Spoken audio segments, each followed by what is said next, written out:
My name is Reginald Adams, but all my friends call me Reg, and I hope I'm in the company of friends today. So can everybody say, what's up, Reg? What's up, Reg? All right, what's up, folks? As Steve referenced, I'm a very, very fortunate person. One, to be here to share in this time of the year, Black history, things that have contributed to just American culture. And I consider myself a visual journalist in that I get to use public art to tell a story, to give voice sometimes to the voiceless and bring attention to underserved communities and highlight unsung heroes. And for now 30 years in Houston, I've been really lucky to be able to live out a dream. I would like to say I was the little boy who loved to draw, who never grew up. And thanks to a very supportive family, my immediate family, and then an extended family of people who believed in my artwork, believed in my creativity, I've essentially been able to live my entire life as an artist. Steve did reference, I spent 1 year at A&M where I realized very quickly that sitting behind a computer, crunching numbers was not my way. And though I love math and I love money, I wanted to find a different path in how I was gonna build an economy around my creativity. The one thing I knew for sure at the tender age of 19 was that I wanted to live as an artist. And how I didn't know the path that it was gonna take me on and didn't quite know how I was gonna go about doing it, I knew that that was what I was here to do. And so I came to Houston and immediately dove into the community of artists and arts organizations really that were working in the inner city. And I started creating programs for after school groups and working with kids, and that's when I fell in love with engaging youth primarily, but just the general public in the co-creation of my work. And so over the past 30 years, I've been very fortunate to have worked on literally hundreds of public art projects all over Houston, really all over the world, because my artwork and my creativity has taken me to about 40 different countries where I've been able to work on various public art installations, murals, labyrinths, etc. And so I'll share a little bit of that work, and then I'm gonna fast forward to a project that really changed my life. I'd like to say every one of my projects were essentially a rung and a ladder leading me to the place that I am standing right now. No rung more important than the other, but some rungs took me a little higher faster. And the work that we did in Galveston in 2021 was absolutely one of those turning point moments in my career. But leading up to that, I'll share just some of the projects. So if you visit, this is the best way to reach me. People are like, oh, do you carry a card? I stopped carrying cards years ago because I just can't keep up with them fast enough. And so if you want to find out anything about Reginald Adams, the artist, visit my website. It's real easy, reginaldadams.com. And that's where you'll see background information about my work, my history, my biography, and many of the projects and some of the people that I've had a chance to work with over the past 3 decades, primarily in the Houston area. And so we're gonna go over to the public art collection, and really excited to talk about a project that's really just down the road from you all. But Intercontinental Airport, if anybody's been around to the airport, raise your hand if you've been in the airport in the last couple of months and had to deal with that crazy construction. All right, well, we're playing a part of that. So yes, I'll take some of the blame, but it's for a great outcome. They are expanding Terminal E. That is the international terminal for Intercontinental Airport. And the City of Houston, the Houston Airport System, and the Houston Arts Alliance have commissioned a dozen artists. I am one of those 12 to create public art for the new terminal. And so my team, if you were to come into my studio right now, we're working on 3 mosaic murals that will welcome people into Houston as they come into one of the gates along Terminal E. And that project is called Sankofa, so it's like returning back to your roots. And this is an example of one of those murals that you would see if you were to arrive coming from out of the country into Houston. And this is one mural which will be rendered in mosaics that we're currently producing. But just kind of move through some of the projects that I've been fortunate to work on in the past few years here in Houston. To the immediate left top is a mosaic obelisk that we created for Kashmere High School. So the Cashmere Gardens community just northeast of Houston, a little bit south of here. We've been connected to that community for a few years, and we worked with students this past semester to create this beacon, this obelisk. And if you're to go into the details, you'll see these handprints of the students that actually worked in the art class with us and actually helped lay the tile that now adorns the exterior of this really wonderful work of art. If you're to visit the Toyota Center and go downstairs to the PNC Lounge, you would see a series of murals that we've recently produced in partnership with PNC Bank. There's another one here. Let's see how quick this internet speed is here. Maybe not so quick. Okay, there we go. Have any of y'all been to the Toyota Center in the last, say, 6 months? If you haven't, if you go to the PNC Lounge, which is, I didn't know because I'm not a real big sports fan, or at least I wasn't until I got this commission. But nonetheless, if you go into the Toyota Center, there's actually like a lounge, a club in the basement, really beautiful space. In there, you'll find one of these murals that we created, just really supporting the Houston Rockets, Space City, Clutch, the mascot, and the hip hop urban culture of slab cars.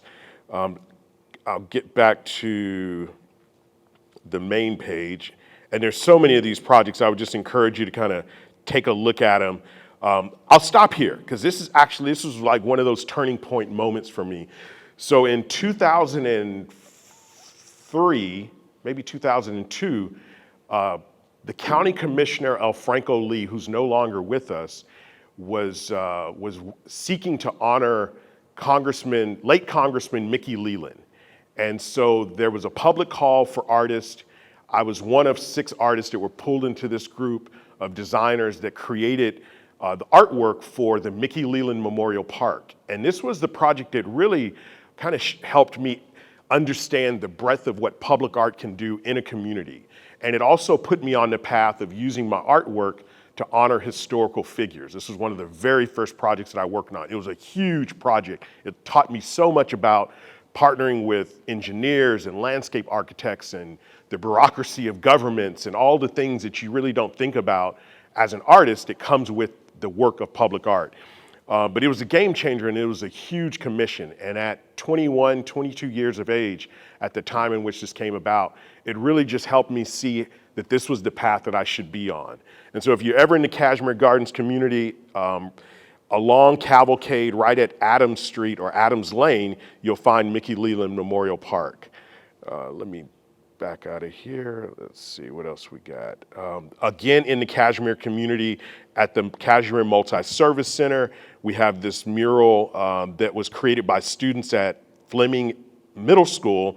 And the kids, if you see in the outer pictures, are working on these ceramic pieces that they created inspired by sacred geometry, which is a math principle that I really love incorporating into my artwork. This is a labyrinth that we created at a high school in Sharpstown. This is a mural that we created for the 5th Ward community. Some of y'all may have seen it. It's on the 59 and Lyons Avenue, which is a major artery into the historic 5th Ward. That mural we created in 2005. It's still there, looking beautiful. While this mural is no longer there, this was a really important project for us in that it was commissioned by the Port of Houston. So at one point, if you're to take the cruise that takes you up, there's a passenger cruise that takes people up and down the ship channel, you would have seen this work of art. Unfortunately, that building's no longer there, so the mural is no longer there. But it was a really great experience working on that project with local students. This is some work we have in Austin, working again with a group of students and some community stakeholders, creating a work of art, this mural for the African American Cultural Heritage Facility of Austin. Sometimes these names elude my memory. This is a private commission, really beautiful, fun project. This is a mosaic mural we created for the High School for Law Enforcement. This is a mosaic mural at the intersection of Montrose and California. This was created with Leadership Houston. These are all business leaders and some civic leaders that helped come together to create this mosaic mural that's still present to this day. This is a mural that we painted for the Jesse Owens biopic, These are the actual students, middle school kids from A plus up who helped paint that mural. And this is a mural we have in the Acres Home community, really just inspiring the idea of reading. With so much digital technology and access, a lot of times kids aren't reading as much as we wish they could and should. This is a series of mosaics in Austin at Downs Field, which is a historic African-American baseball league field.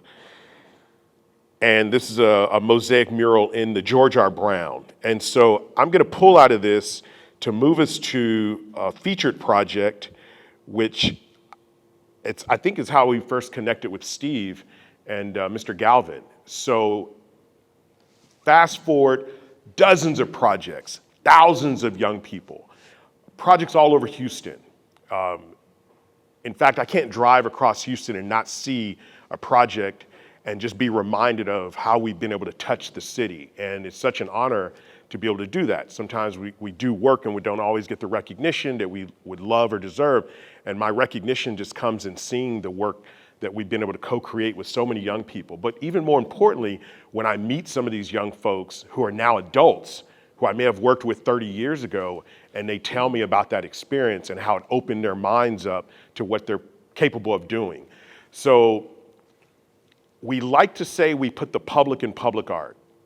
So September of 2020, it was the fall of 2020, I get a phone call from a historian in Galveston, Texas. His name is Sam Collins. And Mr. Collins reaches out. He's representing the Juneteenth Legacy Project, which is a committee, small committee of very committed stakeholders who were interested in honoring the history of Juneteenth. But what made it so important is that the site for the project was actually where this historic moment took place 150 some years ago. So here's a little story about Juneteenth for those that don't know. While Juneteenth is now a national holiday, that didn't occur until June the 17th of 2021. Backing up, Juneteenth became a state holiday in 1980 thanks to the work of late state representative Al Edwards. Al Edwards and many other community advocates for Juneteenth had worked really hard for Juneteenth to become a state holiday. Why would Juneteenth need to be a state holiday? Well, it marks the moment. June 19th, 1865 was the date in which Major General Gordon Granger, I'm not a historian, but these are my facts I'm trying to hold to. So Gordon Granger arrives in Galveston with 2,000 Union soldiers. Many of those soldiers were black. And essentially, he was sent by way of sea from the port of New Orleans to Galveston. Now here's the myth, that they rode into town, right? 1865. What's the discrepancy there? He rode into town. How is that not possible in 1865? Galveston is what type of land body? An island. So there's no way he could have rode into town, right? So the facts are, he came by way of ship from the port of New Orleans with literally thousands of Union soldiers to enforce martial law. Why did he need to enforce martial law in the state of Texas? Because Texas chose to hold over 250,000 enslaved blacks hostage, captive, for 2.5 years past the Emancipation Proclamation and the 13th Amendment, which took place 2.5 years early in 1862. And it was in January of 1863 that the 13th Amendment actually abolished slavery in the United States. But Texas, being a rebel state, said, no, we're gonna hold these enslaved blacks hostage, hold them captive, until Granger shows up with these soldiers. Now, it's very romantic to try to envision General Granger speaking on the balcony of the Union soldiers' headquarters, announcing that all of these enslaved black Texans are free. It sounds really romantic. It makes probably for a good movie, but it didn't happen that way.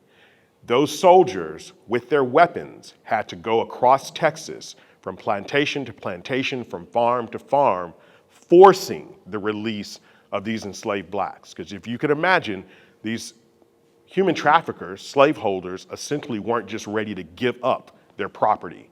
And so it was those men with guns, those black soldiers, that actually helped create what became known now as Juneteenth, 1865. And so fast forward 150 something years later, I get this phone call in September of 2020 with the request of creating a mural that would celebrate the history of Juneteenth. And while I'd heard about Juneteenth, I think I'd gone to a couple Juneteenth celebrations over the years that I've been in Houston. The truth of it is, I didn't know the history of Juneteenth. I just thought, like many people do, it was when black Texans got the word that they were free. But the truth of it is, that word had been spread across Texas throughout the entire 2.5-year period. Over 150 news publications all across Texas had published that slavery had been abolished, but Texas chose to hold those black Texans captive. And so this was the information that I needed to really help tell the story. So I'll go to the actual mural. I'm gonna shift over to presentation. So we paint this mural. I have a team of artists. I'm really lucky. I don't paint alone. I get all the credit, but I have an amazing team of artists that I get to work with. I love people. I love the power of human capital. I always believe that 1 + 1 = 10 when you bring great ideas together. What two people can do together is so much more than what one can do. And I've seen in my public artwork what happens when a group of artists are able to come together. So we assemble a team of 6 artists, including myself, to paint this mural. And the mural is 125 feet in length. Let's see if I can get it. All right, so this is the actual mural itself. Raise your hand if you've seen this work of art. All right, so this is on the Strand, major street, it's like Main Street of Galveston, 22nd and Strand. So we're painting this mural. It's spring of 2021. We started March the 3rd, right around this time of year, and we finished towards the end of April. It took us 17 actual working days to paint 5,000 square feet. And this is the work of art. This is the actual piece. If you go there, this is what you see.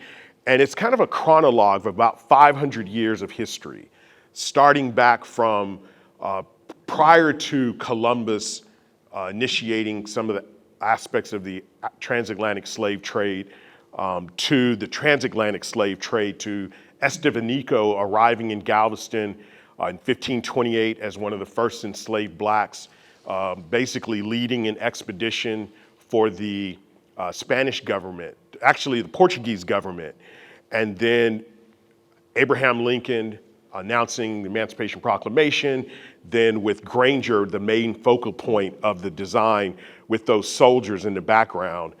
And then we have these other vignettes that highlight this march towards absolute equality, which was a key word that was written in the general orders. There was a series of documents that Granger signed off on when he got to Texas in 1865. And in one of those documents we call General Order Number 3, there was this reference to these enslaved blacks having rights to absolute equality. And that really resonated with me, that whole idea of absolute equality, because there's no gray area around that. It's absolute inequality for everyone. And so while Juneteenth gets looked upon as a black holiday, it really is a holiday celebrating equality for all Americans. And so we use that phrase as the title of the mural. And so here we come now, fast forward the dedication, thousands of people, all types of politicians, community folks, the Juneteenth Legacy Project, the artists, their friends, their families. It was just an amazing celebration. This is being planned for June the 19th of 2021. And to everyone's surprise, what happens on June 17th of 2021? Does anybody remember what took place on that day, 3 days prior to the dedication of the mural? Anybody? Anybody? President Biden announces Juneteenth as a national federal holiday. And this just took everything to a whole nother level. All of the work that people had been working on, the work of State Representative Al Edwards, the work of people like Miss Opal Lee, who gets recognized as the grandmother of Juneteenth, the folks around the Juneteenth Legacy Project, Mr. Collins, others, their work was just amplified by this holiday now becoming a federal holiday. and it blew the mural project up. We had more media coverage than I'd ever experienced in my career. And a question that was raised repeatedly from the media was like, so what do you do now? As an artist behind this kind of project, what do you do? And I really started to think about this, like, what do you do now? And of course, I continue with the work that's in my studio and the pipeline of projects that we already had underway. But I started thinking about the significance of this moment. Having a mural, having this work of art that became the face of a national holiday. This has never happened before. There's, I don't think, another mural in the country that all of the ingredients fell into place the way this did. And I was that guy. And so I thought, you know what, Reginald? Now that this is a national holiday, actually I said, you know what, Reg? I said, what's up, Reg? I said, you know what you can do with this is take this story beyond, because there will be people waking up every year wondering, why are we celebrating this holiday? What is this about? I never heard about this in the history books. I never learned about this in school. And so I decided, much to my youthful naivete, that I was gonna paint 10 murals in 2022 in 10 different cities. And then I realized, no, you're not. And we ended up producing two Juneteenth absolute equality murals, one in Shreveport, Louisiana, and one in Miami, in Overtown. And we caught the attention of a really gracious sponsor, Capital One Bank, and they are now sponsoring 6 murals this year in 6 different cities. So this was part of my coordination this morning with 6 different artists that I've commissioned, one in Detroit, one in Chicago, one in Philadelphia. We're gonna produce another mural in Miami. The city loved the project so much, they're gonna produce one in Liberty City, for those that are familiar with Miami. We're gonna paint one in Dallas at the South Dallas Cultural Center, and one here in Houston at the African American Library at the Gregory School. And my passion, my desire is that 5-10 years from now, there's absolute equality Juneteenth inspired murals in every city around the country, telling the story of absolute equality, what happens when freedom, liberation, and emancipation is received by a people. And let those stories be told through the lens of public art and through local artists and the perspectives of local historians. And that's the work that I'm currently involved in right now. Just got back from Miami, locking down that location. I was on the email this morning with the folks in Chicago, connecting with the community stakeholder groups to have paint parties with the local public and activations, celebrations, all leading up to all of these projects being dedicated on the same day, June of 2023, where I will have to decide either how to get these clones together real quick. This AI thing is taking off, and I think I might have them by June. But if not, I'll be here in Houston celebrating our mural at the African American Library at the Gregory School. And so that's it's really just a snapshot of my 30-year journey leading up to here and now. And I want to just take the next 10 or 15 minutes to pause for any questions or comments or feedback that you all might have for me. So with that, thank you, Steve, for the opportunity, and thank you all for your attention. Any questions or comments? Yes, sir. Is there like a link to your page where you have like painting events? That sounds like fun. Yes, so if you visit my website, so there's 2 websites that I'd like to bring to your attention. One is the Absolute Equality website. This is where you can find out information about the project and things that'll be coming up. So for example, there's this isn't loading, it's fully here, but yeah, so this talks about the artists in those cities and their work, and we'll also be keeping our community engagement activations updated on this site. So if you want to know more, absoluteequality.org about the Juneteenth mural, and we'll be having information as it comes readily available of how people can get involved. Does that answer your question? Thank you. Yes. I really love hearing the background of you having that accounting start and then going with your creative side. Is it difficult to organize artists in activities like this? I think of artists as being more, in their heads and not so much in organization as a group. How has that played out? And around the country, do the artists do their own mural, or do you do the design? Great questions. So 2 parts, I think. Are artists easy to organize? No. Herding cats? Yeah, but that's people in general, right? But artists are unique in that most artists, they want their full autonomy. They want their freedom. And to have another artist, this is where I have to dance because I'm wearing both hats. I'm a creative who's very organized. And thanks to the journey that I was being led to as far as a pursuit of accounting, I understand certain business principles and certain ways of structure and linear thinking differently than most artists. And I can apply it to my creativity where I can then initiate a project where 6 murals are happening simultaneously. We actually have 12 mural commissions underway right now. And I may touch half of them, but I may influence all of them through design or input. So this is the part 2 to your question. Each of the artists in each of those cities is given a historical data set of information, points along the chronologue of history. How they interpret that is up to them.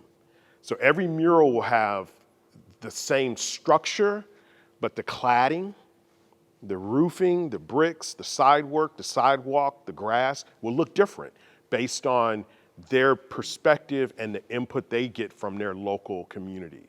So Granger to Detroit would be meaningless, right? Though he's a central figure in Juneteenth, he may not show up in the Detroit mural or the Chicago mural. It may be some other historical figure who played a frontline role in the fight for social equity and racial equity and social justice.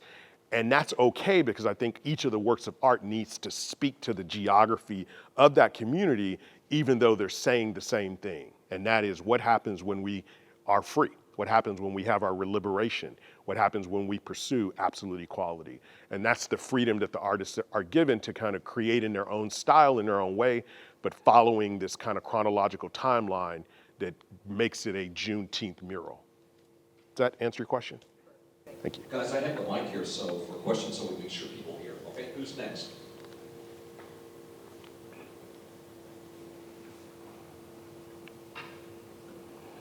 Thank you for coming here, and thank you for your work. Thank you. You mentioned or alluded to this with regard to the Galveston mural, that it's a site of maximum visibility there on the Strand. So how do you approach that with other cities that you're working with so that you can get the murals in places that you get that maximum visibility in those other cities? What kinds of difficulties do you run into, or is that really something you're concerned with? I just was interested. Absolutely. No, it's a really important question, and I jumped away from. So I want to go back to these locations because that was really important. The Galveston mural, it really set the stage, right? So this is the old Galveston Square. Little backstory on old Galveston Square.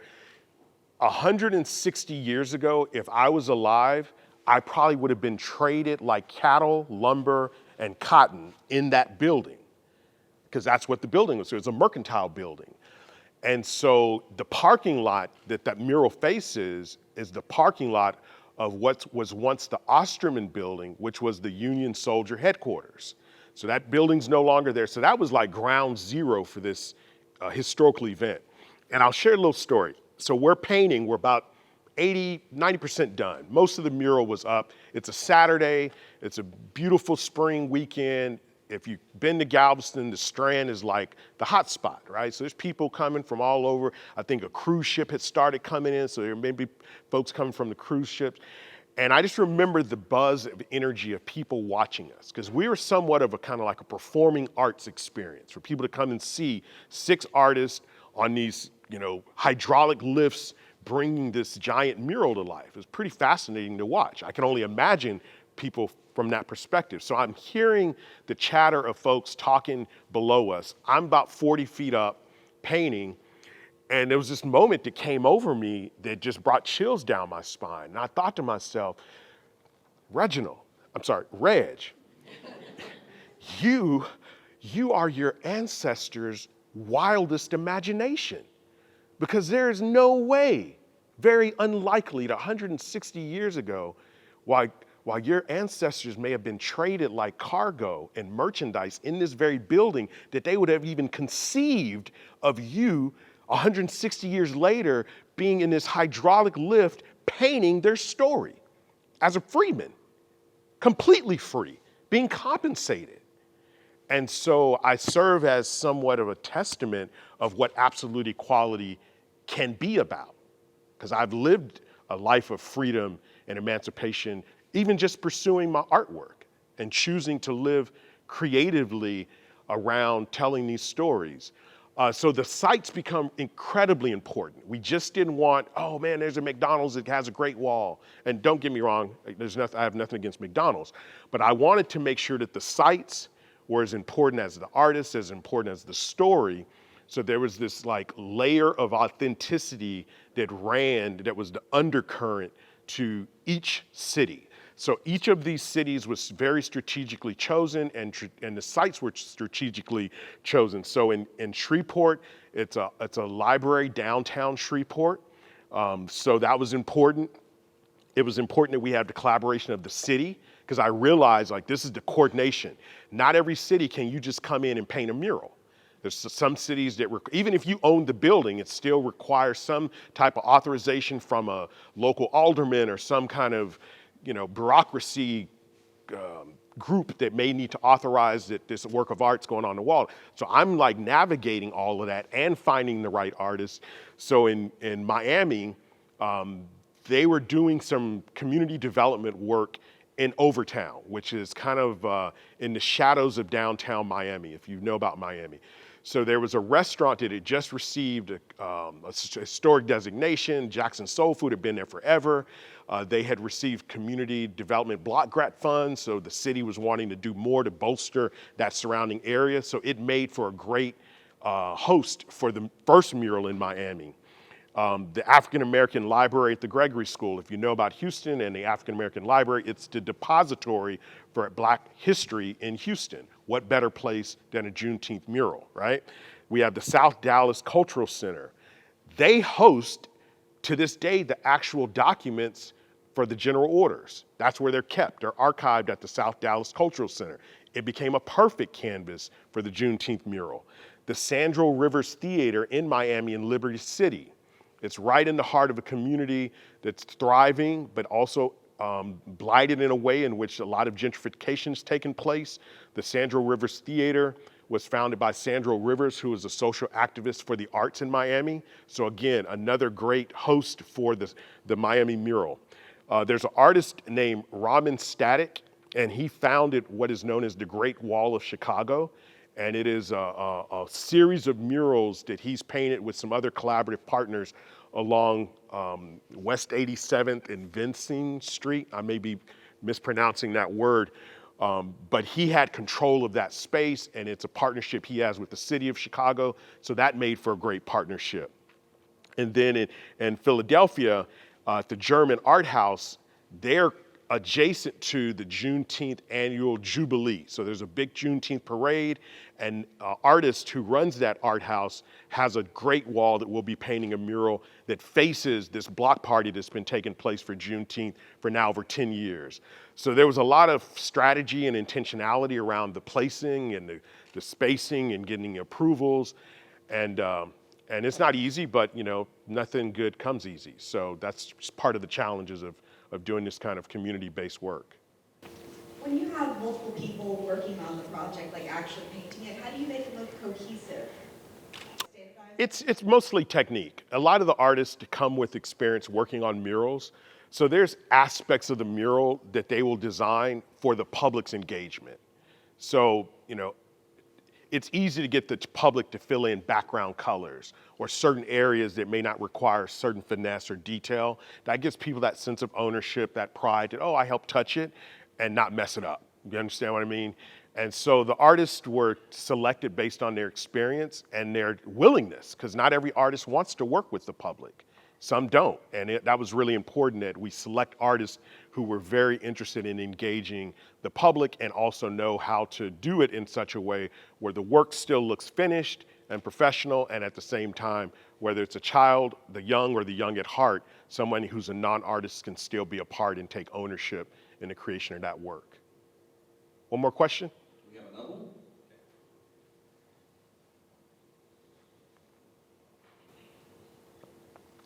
Hi, Reg. Hello. Nice to meet you. So 2 semesters ago, I was a student of Coach Davis over here in our honors history class, and we got to visit your mural in Galveston. Oh, awesome, awesome. And yes, there was one aspect of the mural that I thoroughly enjoyed, and it was that there was an app that you could use. Yes. And you pointed the camera on the circles, and they would actually play videos and music to tell you more about what each circle represented. So more about Juneteenth. Yes. And I was so inspired by that that I ended up using it for one of my homework for multimedia class, which was all about how has multimedia changed our lives with using technology. And so I want to ask you, is that something that you are planning on doing for your other murals as well, where you incorporate technology into your murals and have the public engage in that way?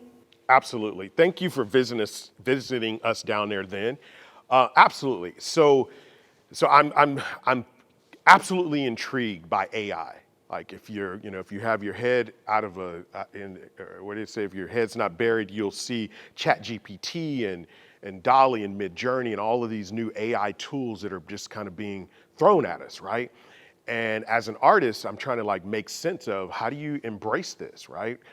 How do you make yourself or remain relevant in this new technological paradigm shift, because it is affecting all of us in every facet of our work. And so a lot of my work has a lot to do with recording and telling the stories of my ancestors. So I like to think of this by combining the original AI, which is ancestral intelligence, which is new and modern AI, which is the artificial intelligence, and the convergence of these types of projects are where those two worlds collide. So to your question specifically, what she referenced is if you're to go to Galveston and you download an app to your smartphone or tablet, it's called Uncover Everything, and it's an augmented reality app. And you can take that app and run it in front of the mural, and some of those vignettes come to life. They'll take you to video content, they'll take you to other web pages, that will take you deeper into the story of that vignette.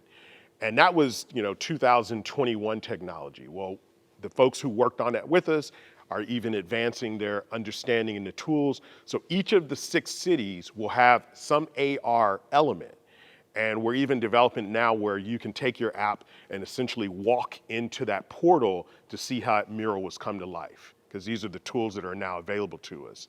And I think this is how I make sense of where we're going with AI and technology and how to combine it with some more traditional art methods and techniques.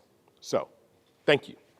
Yeah, I think we're conscious of people needing to go to class, so I think we'll wrap it up. Unless there's, we good? We good? Yeah, I'm good, unless there's a burning question. Yeah, Otherwise, we've got one short one, we can do it. We've got a minute or two. Anyone have one? I'll ask you real quick. sure. Have you painted some murals that have been around long enough outdoors to begin to deteriorate? And if so, what do you do about that? Yes, a great question. So yes, I have murals that are over 30 years old, or as long as I've been in Houston. And the painting obviously is either chipped or faded, right? And so what do I do about it? If it's a space that's really important, I may try to find funding to help restore it. A lot of times it's like, I don't know, it's like your child. You just have to trust that they're gonna be okay. You let them out the nest and then, hey, you do what you have to do to take care of yourself. Because I don't necessarily have a maintenance fund in my company to go fix murals that may have been commissioned by another entity. So I'll see pieces that's like, man, I wish that would be restored. But it's just the longing I'll have to see that happen. Doesn't always take place.